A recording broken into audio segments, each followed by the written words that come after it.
This is the vlog for February 16th, 2019, and it's my birthday. On February 19th, 2018, I believe this is when I started doing this, but I conceived of the idea on February 16th, 2018, a year ago today.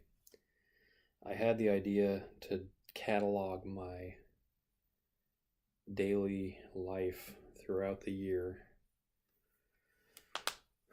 to see what I was doing, to see what I was like. You know, I don't know how else to put how this sounds. It might be weird, but I felt like I had lost track of what it meant to be me. Because I celebrated that birthday with a bunch of friends at Red Robin.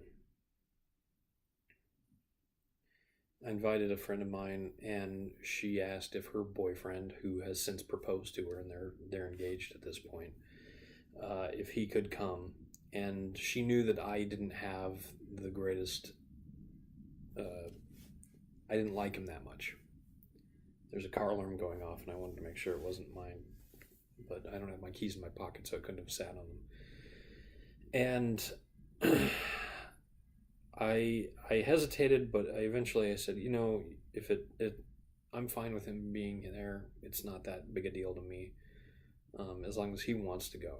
And it turns out that he has a lot of respect for me, even though I didn't have a lot of respect for him. And I've sort of turned around in a lot of ways on him. And so I think they probably know who they are, but I'm not going to name names just to protect who they are. But I had a couple other folks who came to that. But at that particular birthday, I wanted to make it very clear that there was one person who was not welcome, who had invited themselves to come to the previous party in 2017. And it was a guy at work that I didn't really like, and he didn't get that I didn't like him, and he just sort of said, "Hey, can I come to your birthday?" And I blinked and I said, "Well, it's at Red Robin. It's a public restaurant. I can't really stop you." And he said, "Great."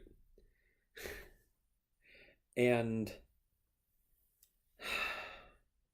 I realized a year later, when I was organizing, the party as it was, that fewer people had shown up.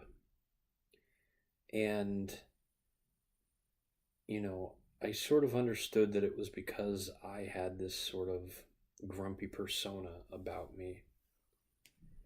And part of it is just that at Nintendo, the turnover rate is very high. A lot of people don't work an entire year, or they work one contract and then do not renew because they didn't have a very good time. And they knew that the chance of, moving up in the company was very low. So I was used to meeting people and not ever seeing them again after a short while.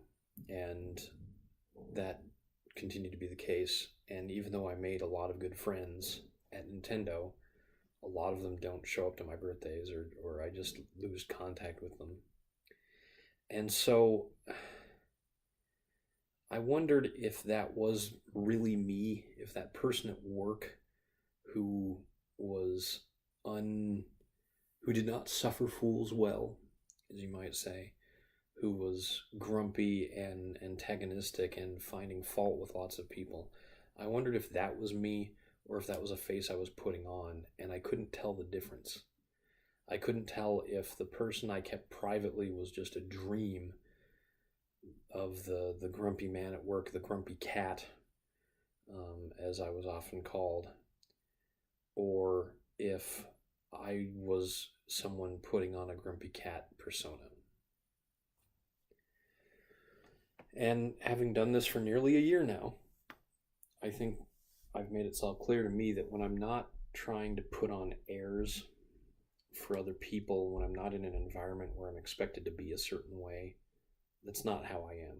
I mean, I hope, there were a handful of times where I came onto this vlog and I was obviously in a bad mood. And I sort of let that spill over into what I was talking about. And it is sort of therapeutic in a way to get that off your chest, but it's also not. I think that being grumpy and sharing frustration seems like it's healthy, but in this day and age, especially when you have stuff like social media, where if you're in a bad mood and you tell other people what makes you mad and they say, oh, yeah, that makes me mad too. Like in our political channel, where we're all so frustrated with Donald Trump and you know, the Congress that was all Republican until this last year, and a Republican president, it just felt like we were being, choked out on the liberal side of things. But the climate of just being angry, the fact that we call the channel Eat the Rich because we're so frustrated with how the 1% basically steps on us and all this, et cetera, et cetera. Winding ourselves up into balls of hate is not healthy. I'm not just talking about politics, I'm talking about people in general. When we let anger become, something that we do as a pastime, when we ball it up at work and then we decide to be angry for fun, that's how we get people who grief in video games. That's how we get people who write angry Twitter posts. That's how a person who writes angry Twitter posts can become president of the United States. And there has to be a better way. There has to be a better way of dealing with anger, frustration, and the things that it leads to, hopelessness and despair. And after doing this for a year, I think sometimes instead of talking to other people, talking to yourself, watching yourself in the mirror. I mean, I don't think I would have thought to just stand in front of a mirror and talk to myself every day for a year. But how else could I have gotten through this year?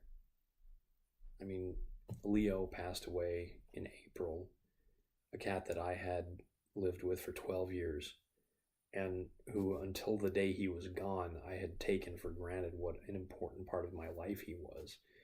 And that drove me into a depression that lasted, that I'm not sure I've completely gotten over. And then losing my job as part of being so angry and so frustrated with the situations that I had been put through.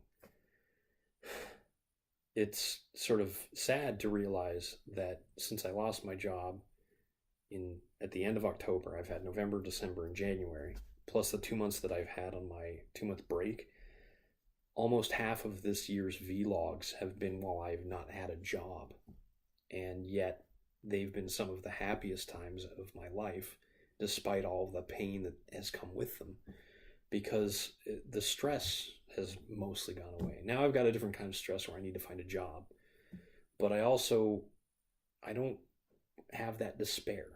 I don't have that depression that is chemical, where it's just like dragging me down.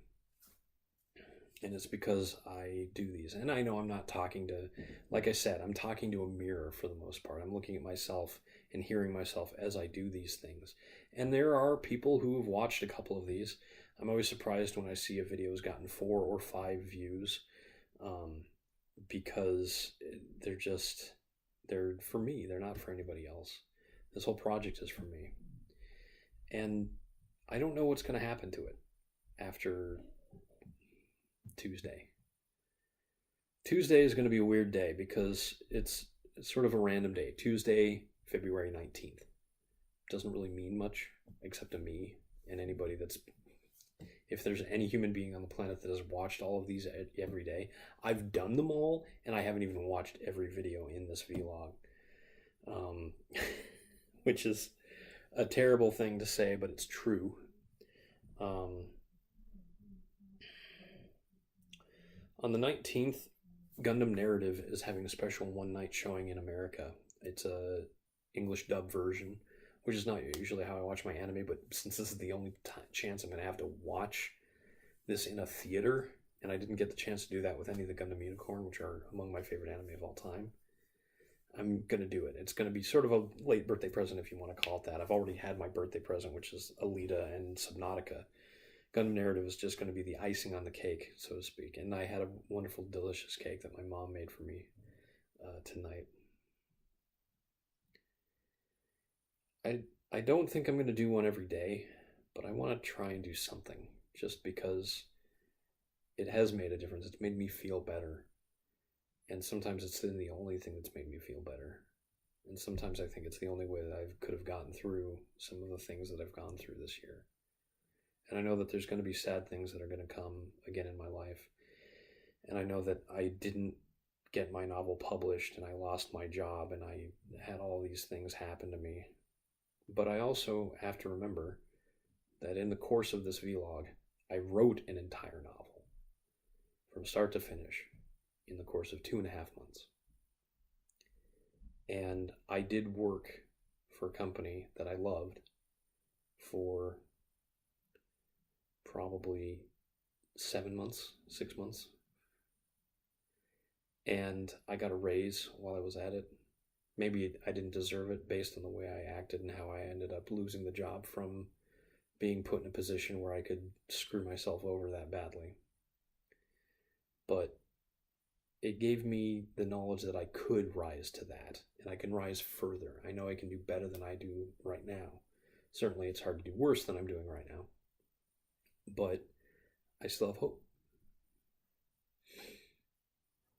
I know that I'm Eric Spornitz, and tomorrow will be better.